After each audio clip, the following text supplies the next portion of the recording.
Welcome back to the morning show here on Arise News. For the first time since July 2016, the Monetary Policy Committee of the Central Bank of Nigeria reduced the monetary policy rate from 14% to 13.5%. According to the CBN governor, the cut in the interest rates is to support the nation's feeble economic growth, reduce the rate of employment, and diversify the economy. Joining us now to speak on how this will affect the proposed minimum wage is economist and chairman of the Technical Advisory Committee on Implementation of the National Minimum Wage, Bismark, Rewane.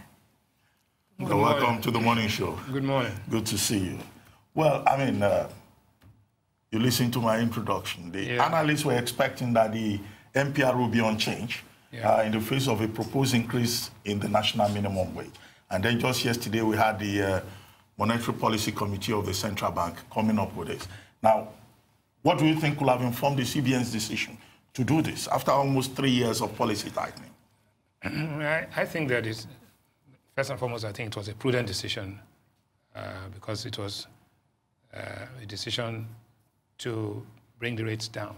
But the question is, why and why now? Okay, but you know, the thing about the minimum wage is fiscal, but it has, because it's a stimulant for growth, and it's also to pay labor that which they are due. But at the same time, it has monetary implications. So you, in anticipation of this, typically you'll be defensive. Everywhere in the world you would say, okay, let's see the total amount of the minimum wage, and then let's provide for it. It was a bit surprising, but again, monetary policy, this move should have been done 2 years ago, right? If you didn't do it 2 years ago, then why do it now? That's another issue, but I think, like they say, it's better late than never, and I'm not sure that everybody is fully aware of what the impact of the possible impact of a wage increase would be. And the wage, mind you, a wage increase is not the only variable. There are so many things that go into determining price levels. So yeah, but if the cash reserve ratio is unchanged, it's still I think 22%, and you know this modest reduction in the MPR, do you think it will encourage banks to lend more? You raise a very fundamental point. Lending in the last year or two has become what we call price inelastic. Even if you take the rates to 100%, the banks were not going to lend. You take it to 0%, they were not going to lend because of the risk environment in which we operate in. Therefore, you see, the supply of money into the banking system is determined and constrained by this, at this time, by the cash reserve ratio. If you brought down the cash reserve ratio and you brought down the MPR for signaling purposes, then the two together will definitely have a greater impact than just bringing down the price. You bring down the price without increasing the supply of money. As a matter of fact, you've reduced the supply of money because you've taken more.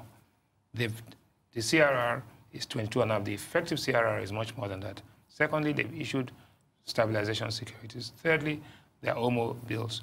So we have what we call tight monetary conditions, right? And when you have tight monetary conditions, you actually should have loose monetary policy, which is what they have done. But the loose monetary policy is not just about the price. It's about making the conditions of money less tight by bringing down the cash reserve ratio. And also, the interest rate, benchmark rate, which is the MPR, is what we call an anchor rate. And you know what it is. An anchor is tied to a ship. And when you pull it in a direction, the ship goes. But this is an anchor that is not hooked up to anything. So the rate has been at 14%, and all other rates have been moving around without any direction. So my suspicion is that you are going to have no impact, or the only impact you are going to have is probably negative in the sense that the exchange rate, there will be some signaling to the fact that the exchange rate could get slightly weaker. But the central bank said the reserves are robust at $44 billion, gross reserves, mind you. And they also alluded to the fact that, you know, it's possible that lending, this supposed increased lending will be to these sectors that are job elastic. In other words, the areas that create jobs. But you see, hope is never been a strategy. We have to pin it to specifics. But the good news is that this is a signal. Signal means that this is the beginning of a process. So after 33 months of doing nothing, they've now started the process of doing something. And it means that if situation gets more turbulent, they'll bring it back up. But if not, they would allow the easing to continue and hopefully to transmit into increased loanable funds and increased lending by the banks. So you asked this as a rhetorical question, but I'd like you to give an answer. You said, if they didn't do this 2 years ago, why do it now? What do you think is responsible for the timing? I think the timing is interesting. And one cannot attribute any motives. The Monetary Policy Committee is made up of people who are seasoned economists. And based on information before them, they make a decision. And it's almost impossible to predict or forecast what they will do and when they will do it. So, but I think the elections are over. Whatever fears you had about political backlash, it has been discounted. So if there's a time to take any risk, it has to be now. And the fiscal team is not in place yet, because the fiscal team will be in place when the president submits names to the National Assembly in June. So between now and when the fiscal team is in place, the monetary policy will be the major driver. The fiscal policy people are winding down the clock. Okay, there's a finance minister, investment minister, budget and national planning. The economic management team is in place, but as you know, they are in transition. So I think that the monetary policy fellows just said, okay, let's take the ball and run with it at this point. Well, better late than never, like you said, and you also spoke about motives, but a lot of people are reading motives into this. Could the CBN governor be playing to the gallery, considering that he has few months to the end of his tenure? Is he trying to gain public sympathy and impress, economic wonks? And maybe possibly get a 10-year extension. Mm-hmm. I don't. The decision as to who is going to be central bank governor is not made on the pages of newspaper or television and all that. It's a well thought out and articulated. It should be a well thought out and articulated process, and the president, in his judgment, will make that decision because there's monetary policy effectiveness, there's stability of the banking system, there's coordination between monetary and fiscal policy, and there's so many things that go into it. So I think it will be disingenuous to attribute any motive of playing to the gallery. Whatever time you're going to do it, people will interpret that. So I think, in fairness, that's why I say it was a prudent decision. I think they made it in the best interest, in their own judgment, the best interest of the economy at this time. And it's, again, in anticipation of what would happen when minimum wage is implemented and the effect of it on the system. So should that be the path they should take? That's it's their decision to make. Well, I mean, the Monetary Policy Committee made other recommendations yesterday. I would like you to comment on some of them. One, they said the federal government should rebase the economy. Two, they're saying that the federal government should pay more attention to revenue mobilization. Three, they also talked about the petroleum, other aspects of the petroleum industry bill, which they think should be passed by the National Assembly as a way of, facilitating further growth of the value chain within that sector. What's your take on? First and foremost, I think rebasing, I don't know what informed that recommendation. Rebasing is done usually periodically, and let's put it clearly, rebasing does not increase the total output of an economy. It's just like, it's like, the way I look at it is just putting on high heel shoes and thinking that you are tall. That's right. So I don't know what informed that. And again, GDP, the size of the GDP is one thing, but what the Monetary Policy Committee is usually concerned with is the money supply aggregates, right? The velocity of circulation of money, price level. Yes, you tie this to GDP because at the end of the day, output. But output, investment, the responsibilities of the fiscalists, right?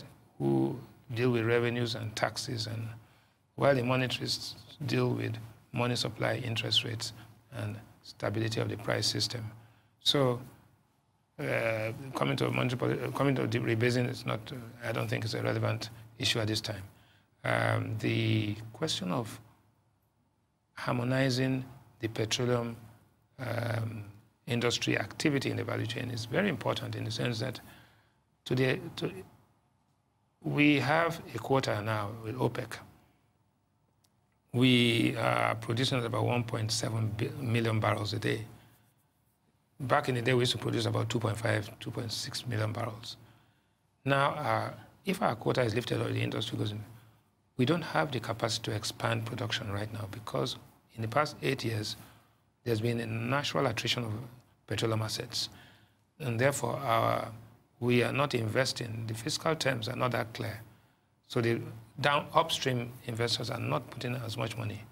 So if care is not taken, the attrition rate will continue.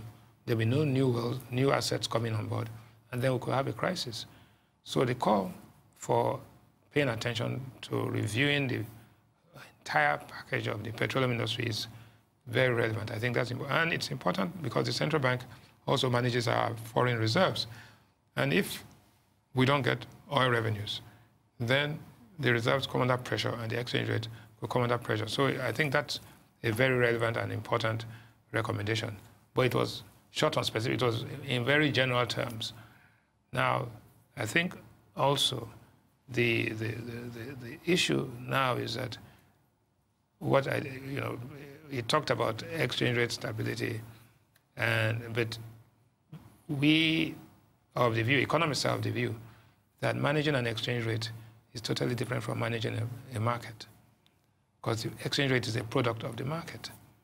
Therefore, when you're managing the market, you talk about market structure. Who are the people that sell into the market, who are allowed to sell, and who are the people allowed to buy? And if you allow for that, the efficient price will emerge, or efficient prices, because we have multiple exchange rates, which is another issue altogether.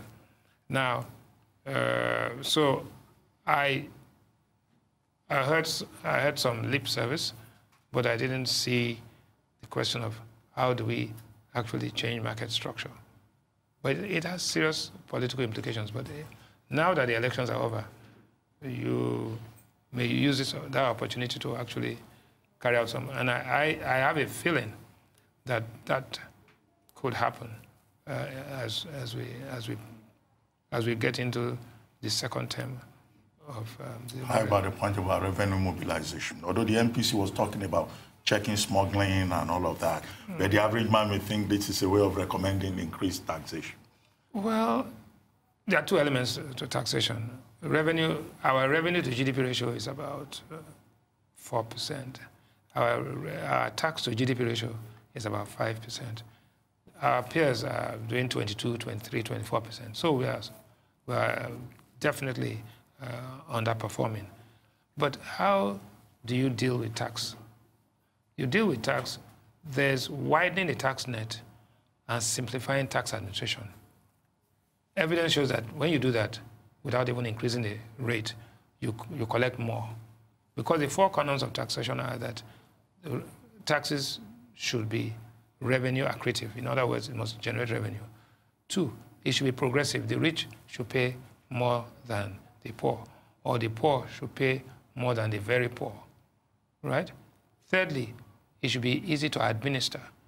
That in going around, if you fill 500 forms, do this, it shouldn't be a pain to comply with taxes.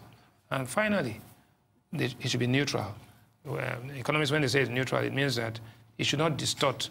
You shouldn't, because of taxes, now stop doing something else, right? Because it will create unemployment. And so once those four canons of taxation, and it's difficult to get the four at the same time, are met, then taxes become efficient. Right now, we have a lot of what we call indirect taxes. The direct taxes when you pay what they take from your salary. Indirect taxes when you pay withholding tax there, you pay VAT there, you pay this there, and pay that. The thing about indirect taxes is they are extremely burdensome on the poor, because the poor and the rich pay the same tax on a packet of cigarette, on a bottle of beer, on a loaf of bread, on a liter of petrol. But they are the ones that are easy to administer and easy to collect. So tax compliance in Nigeria is very low because it's difficult and there are many loopholes. What some are suggesting that, look, simplify the tax system, improve it. As a matter of fact, if you want to, you can actually, the Board of Inland Revenue is actually asking for a lower tax rate on smaller companies. So all of those things are there, but it's important that the central bank also said, if the revenue of the government is better, right, if it's more robust, then the need for them to come and issue treasury bills will be reduced. And if the need is reduced, then the interest rates on the treasury bills will reduce, and then interest rates on loans will also come down, and people will be able to.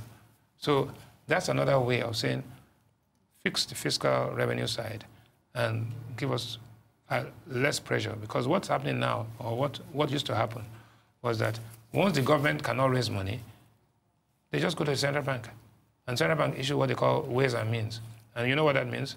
That is printing money. And when you print money, you know what it means? Inflation. Moving on to another topical issue, the national minimum wage. Now, you headed the Presidential Technical Advisory Committee, and you submitted your report on Monday. You were mandated by President Buhari to come up with suggestions on how the government will implement the proposed wage hike for federal and state government workers. Can you shed some light on some of your recommendations? What happens in government is that you make a recommendation, the government looks at it, council reviews it, and a white paper is issued. Until the white paper is issued, it is an embargoed topic or embargoed document. But what I can say is that I can tell you that the process which we went through to come up with our recommendations were quite robust. I think the methodology was keeping with best practice. So I suspect that the fiscal authorities and the president are going to find it useful. And many of the recommendations, in general terms, are consistent with what is the economic recovery and growth plan. And what has been said all along is only that this time it's more specific. And what we found in the process was that there's a gap of how much you pay, because it's a 67% increase in the nominal salary of the minimum. So anybody who was earning 18,000 now went up to 30,000. But the truth is that the minimum wage was not 18,000. The minimum wage was 18,900. The effective, in law it was 18,000. The federal government gave every civil servant and public servant 900 naira. There's a big difference between a civil servant and a public servant, and gave them 900 naira. And had a 10% review of youth corps. The youth corpers are paid 10% more than the minimum wage. So youth corpers were 19,800. And so all of those guys have gone to 30,000, both state and federal. And then the youth corps people go 10% above that. Then there's what we call the consequential costs, which addresses every other person, and there are compliance issues to do with pension, national. So by the time you add this, then there are institutions that are government-owned but are not civil servants and not public servants. People in the para forces, and so security, and now customs. By the time you put everything together, it comes to an amount, and then you're looking at how to fund it initially, and how to fund it sustainably, and what structural changes you have to make to ensure that that sustainability is sustained. And you have to also, we also have to look at what could happen if revenues were to fall, so we don't go scurrying around. So all of these things were put together and come up with a set of recommendations, which I think will be very interesting. Okay. There are two major issues a lot of people will say weighing on Nigeria's economic prospects: the issue of subsidy removal and upward review of electricity tariffs. Perhaps did your committee make recommendations regarding those two? Again, it's an embargoed document, so and the recommendations are consistent with what we call best economic thinking. So when the government looks at all of the recommendations, it is possible that there will be reform of some of the pricing mechanism, right? Because what you need is an efficient pricing mechanism, not prices. So the economic thought is that let's have a template, let's have a mechanism that allows factor prices to move upwards or downwards, right? Not volatility, but a natural mechanism of equating the demand and supply and the fiscal environment to put everything in what we call general dynamic equilibrium. Those things that was part of the process.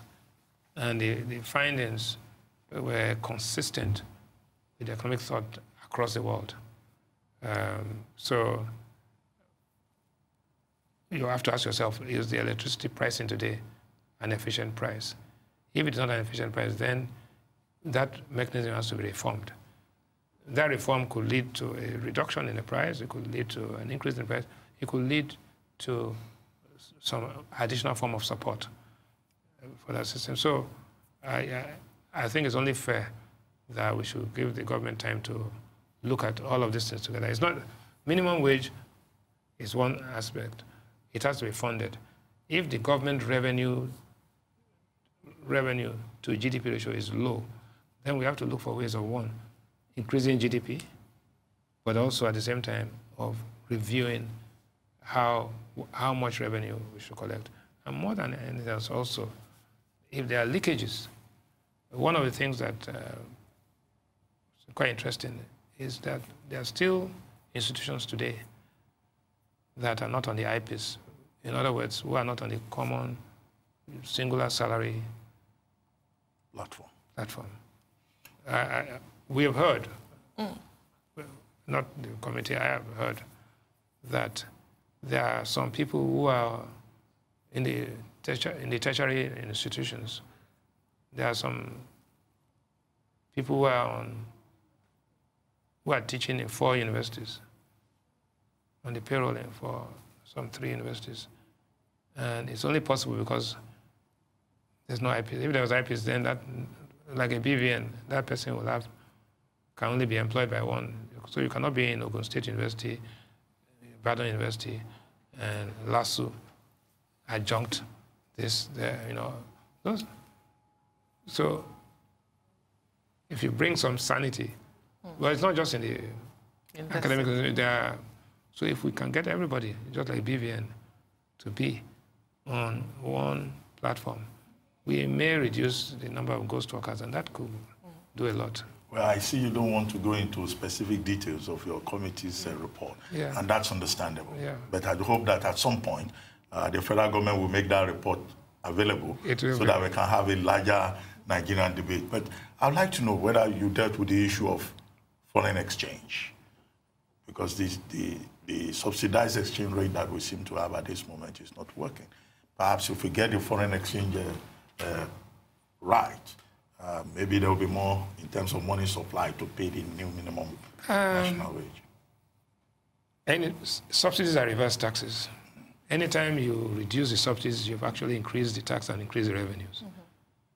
The risk at times is that once you increase the taxes, you reduce disposable income of people, and therefore they spend less, and that has negatives. But there must be an efficient pricing structure. I think today, 4 or 5 years ago, the Nigerian government was getting 155 naira for a dollar. Today, the government is getting much more. Therefore, theoretically, the government is in the money, right? But could it be better?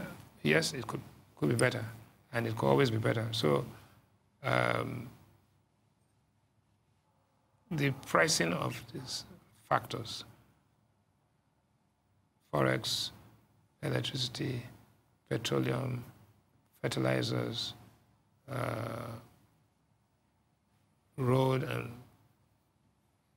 air transportation, all of these things have to be put in equilibrium. And when you have that general dynamic equilibrium, there'll be more revenue. But I think we must not forget one thing, that even if you increase the revenues in Nigeria, Nigeria has a management problem. It's not a revenue problem. It's always very easy to say, once you increase the revenue, then government. No, if you throw money at the problem, you don't want to actually solve it. So we have to ask ourselves, how does the government manage its money? And how does it manage the country? So if we need to look at revenue in the context of management, because if you cannot manage 1,000, you can't manage 1 billion. Indeed. And so I don't want anybody to go away with the fact that we, as a people, are running away from the fact that we have a management problem. We do have a management problem. Could that be why, when the president inaugurated your committee in January, he said that your findings would form the basis of a finance bill, which will be submitted to the National Assembly?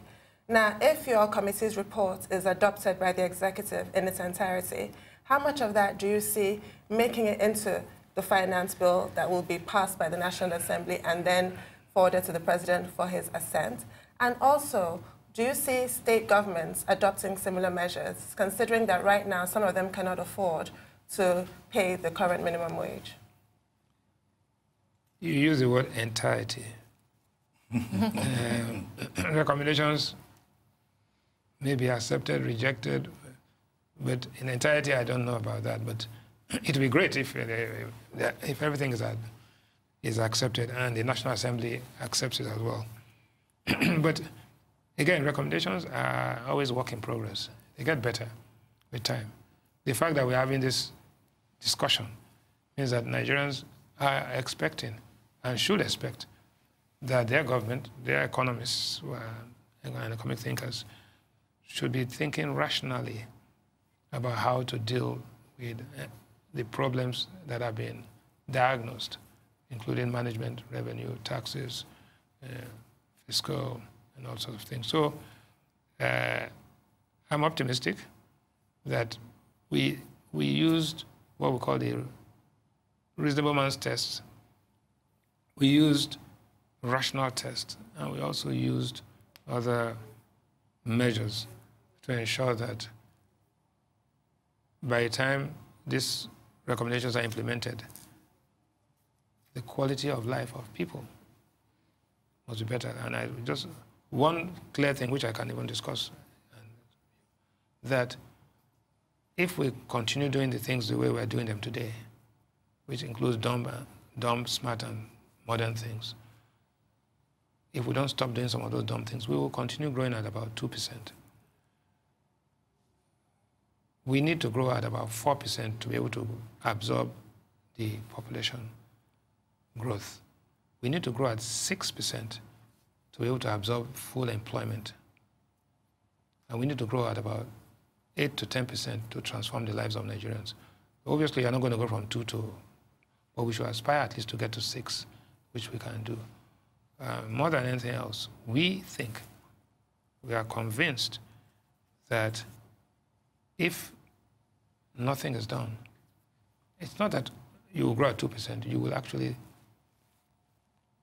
decline, because we have right now what we call a gap.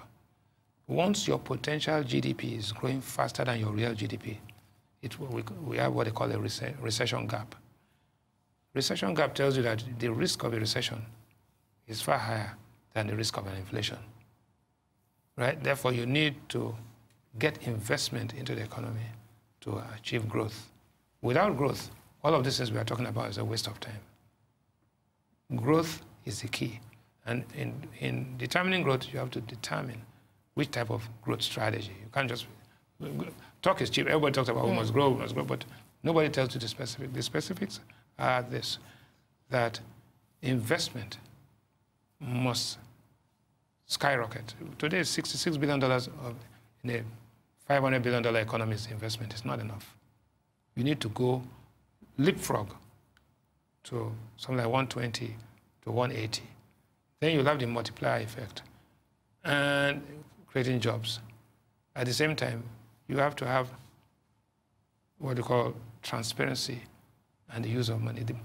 The question Nigerians are asking that all the taxes we are paying or you are collecting, what are you doing with it? And how is it? What kind of service is government providing? You have a police force, right? It should be a police service. We have a health service. So life expectancy is actually not growing. Look at education. We have 400,000 youth corpers in this country.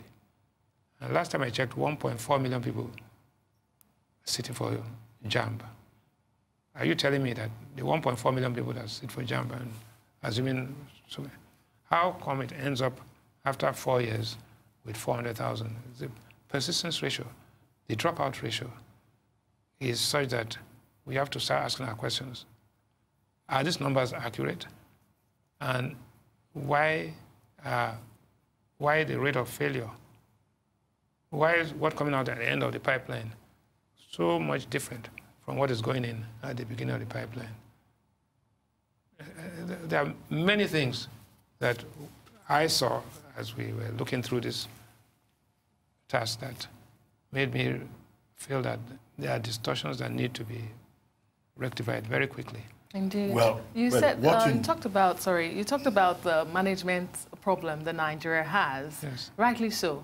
But in a way to set an agenda for the president in his next term, because his cabinet is as critical to the Nigerian economic prospects. One, let me ask you, do you think that he would constitute this cabinet in good time, unlike what we saw the last tenure? Secondly, what kind of technocrat would you like to see fill this position to move the Nigerian economy to where we are likely to see it without going into a recession, you know?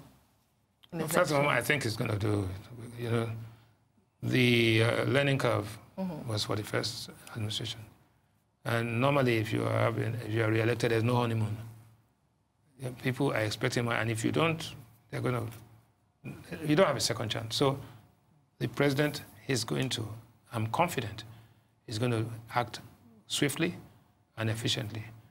He's going to pick a team, and his team is what he has clear goals, and he has to achieve, because this is it. He has only two things, and they are totally out of his control. One is time, and two is history. The history of his administration is being written as we speak, and the time of this administration, the time is ticking away. So if I was a president, a rational, reasonable person, I'll be, you know, the work is cut out for Mr. President, and I think I'm confident that he will do the right thing at the right time. This is not the time for learning. So we're expecting more refined technocrats to fill these positions. But if I can ask you, what are those positions you would like to see change? I mean, you understand what the present cabinet is that will be dissolved. Are there key positions rather you would like to see change? No, you see, big minds talk about ideas, small minds, medium minds talk about events, and small minds talk about people. It's not about people. The people are important, but the vision and the leadership, you can do more with less, which is what.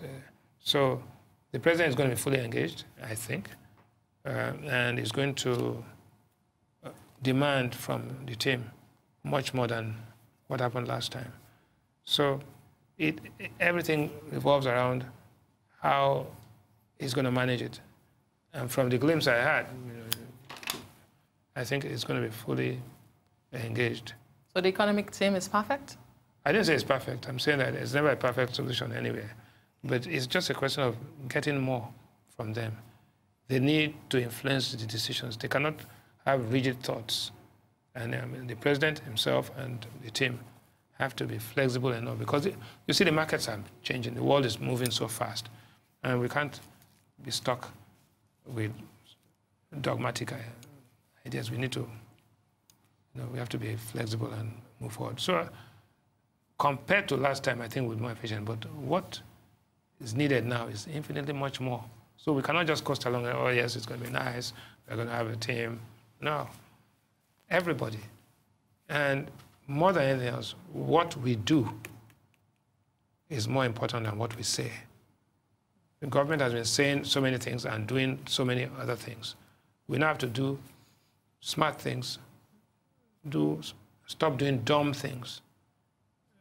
We do too many dumb things, so we need to start doing smart things. Let me take you back to the point you made earlier about economic growth. Yes.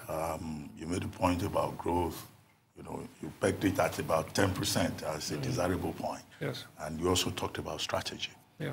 Now, in the LBS Executive Breakfast Session report, which your company prepared, you had predicted that economic growth is likely to slow down to about 1.8 to 2%. In Q1. In the first quarter. Yes. Which is different from what the CBN governor is saying. The CBN governor is talking about 3%. For the whole of 2019. Yes, for the whole of 2019. In Q1, it's normally lower before it goes. But what specific strategies will you recommend to ensure sustained growth in the subsequent quarters? And what kind of headwinds should we expect? First and foremost, encourage investments. I think we will see the Dangote refinery and associated investments happen. We should allow for competition. Personally, I would think that we should seed out some of those roads, Lagos, Ibadan, Shagamu, Benin, to private construction companies and consortiums who will collect tolls and maintain them. Because once you have logistics fixed, output will increase. The thing is that only 10 states have consumer intensity. 10 states, including the FCT, out of the 37, 36. Because there's 36 plus 1. The FCT. That investments are going towards consumer preferences. In other words, and if you look at those states, and there are 10 locations in Nigeria where you can invest and be sure that there's a consumer demand that will pick up whatever you are trying to produce. We need to make it go up to 25. We need to ensure that domestic investment is mobilized. We need to ensure that financial institutions are playing their intermediation role. Right now, collecting money and buying treasury bills is the furthest thing from funding growth. We cannot have a system where everybody has to run to the BOI and the central bank for intervention money. Intervention is a last-ditch mechanism. It cannot be the first point of call. Even the most efficient, robust companies are going to get intervention money. It's like you and I having enough food in the house and then we're going to queue up for Red Cross. We can't. That's not the system. Those are for the less underprivileged. The system must work on its own. People should be able to have loans without going to know somebody, at the Apex Bank. That's not the Bank of Industry, the central bank, Nexim, are not first port of call for people who want money. This system should work. You start at the general hospital. When you have a problem, then you go to the teaching hospital. The starting point cannot be in the teaching hospital. It can't be. Now, the president and his party, the ruling party, APC, yes, now have a supermajority at the National Assembly. What does this portend in terms of key legislations like the Petroleum Industry Bill and its offshoots, as well as tax reform? To me, it means that there are no excuses anymore. You hit the road running. You cannot say, oh, the National Assembly is against me, or this is... Now the work is cut out. And I said at the beginning, two things that control President Buhari this time, history and time. And he has no control over those two. All he has to do is to work as hard as he can. And the Nigerian people will judge that based on what he has done in the second term, I think he will deserve a place in history as a statesman if you do the right things. And I think he will. So whoever is going to run this country must know that time and history are the things that you have to worry about. There's still this unresolved issue about the African Continental Free Trade Agreement, and Nigeria not quite making up its mind one way or the other. Do you foresee a policy rethink, and what will you be recommending to the government? My view is that the more they trade, the more the growth. The more the growth, the more the jobs. The only people who are afraid of trade are those who cannot produce efficiently. So it's an excuse. There are all sorts of pressure groups. The thing is that we are the biggest beneficiaries of a bigger market. If we produce efficiently, we can supply across West Africa. We can supply everybody. We have to be efficient. Look, yesterday I read in the papers that Nigeria is losing ground to other West African countries in terms of aviation. Isn't that a joke? African World Airlines is a Ghanaian airline. Air Cote d'Ivoire, Cameroon, Air Sky. These guys are... So how come Nigerian airlines can be efficient? Air Peace, ARIC, give them give them the necessary resources, make your aviation space, friendly, and then you compete. And that way, how can we be afraid of competing against Cameroon? Or we compete with them in soccer, we compete with them when we go to school. We should be able to compete efficiently. So I think that we've signed the African Open Skies Agreement, we should sign the African Free Trade Agreement immediately, and then invest, because investment-led strategy,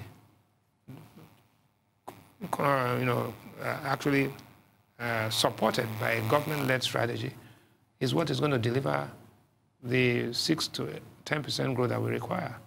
A minimum of 6% to create full employment. If not, what's going to be happening is there's going to be... We once had 6%, 7%. Yeah, and consistently for that matter.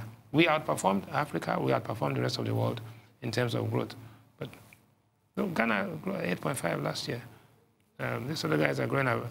India is a $2.6 trillion economy. They're growing at 6%. Well, let me ask you a question about value-added tax. Yes. When this whole controversy came up about new national minimum wage and value-added tax, I wrote an essay. I read an essay prepared by some group saying that, look, we shouldn't even complain because our VAT is the lowest, among the lowest in the world, and Nigerians should be ready to pay more. So what's your take on that? I think the document was prepared by Nairametrics or so. I don't want to be dragged into the VAT argument. The truth is that, like I said, taxes, a simplification of the system of tax, rationalizing the tax base, collecting it more efficiently, actually benchmark it against your peer countries is important, because if your VAT is too low, then people take from here and go and smuggle it. It leads to all sorts of things. So it shouldn't be too low. It shouldn't be too high. It should be efficient. And the question comes, what does government do with the revenue that has been collected? Revenue that has been collected has to be efficiently spent, and people should feel the impact. I think that there is that social contract, one. And two, there is a trust deficit. People do not trust the government. They don't trust the government. They believe that all the money is collected and you pay for driving license and all that. I'll give you an example. We collect airport taxes. We collect things. And in the last 2-3 years, the way bridges, the ones that you walk into the aircraft at Murtala Mohammed Airport, have all almost broken down. When you land, they pull you. Then they have to pull. When you get, say you cannot, please don't stand up, don't, you know, until the aircraft is pulled to that point. And I tell you what, for every time you pull that aircraft, right, it's about $7,000 to pull, right? I want you to imagine, meanwhile you have paid the taxes. They have to pay $7,000 for that tug to pull it to that point. How long, how much does it cost to fix that? So let me take you quickly back to the African Continental Trade Agreement, Free Trade Agreement, because a committee was set up last October to review its costs and impact. Yeah. Are you saying that regardless of that, they should go ahead and sign? Because you said yes, they should go ahead, regardless of the cost impact. No, it doesn't have a, look, we had gone, all the other countries have signed, almost every other country has signed. So I don't see the benefit of not signing. And in this big market, because we are large in number, we have the resources, we will dominate. It's in our interest. So those who are afraid that they will not be able to compete, in any case, smugglers are going to smuggle things into the country. Everything you say you are prohibited is around in the country. It's only that it's more expensive. It benefits smugglers. Well. Right? But can I just ask you, Chairman of FIRS, Babatunde Fowler, has clarified his position, saying that what he actually wanted was for more companies, to increase the number of companies and individuals paying VAT, and not to increase VAT. Yes. Which to you would be the better option? Because it sounds as if you think the latter would be a good option. I said the improved compliance, simplification of the system itself is good, but it is not, it's necessary, but it's not sufficient. So I would say that you need to look at all of these options, right, to just ensure that our tax to GDP ratio improves. So Mr. Fowler made those suggestions based on information he had. He's a member of the committee as well. We looked at everything, and the objective was to see that our total taxes collected improves by way of a combination of recommendations. Well, ladies, I think we're taking so much of Mr. Rewane's time. I think we should allow him to go. You agree? Yes, we do agree. Thank you very much, Mr. Rewane. Always a delight to have you on the morning show. Thank you very much. Thank you.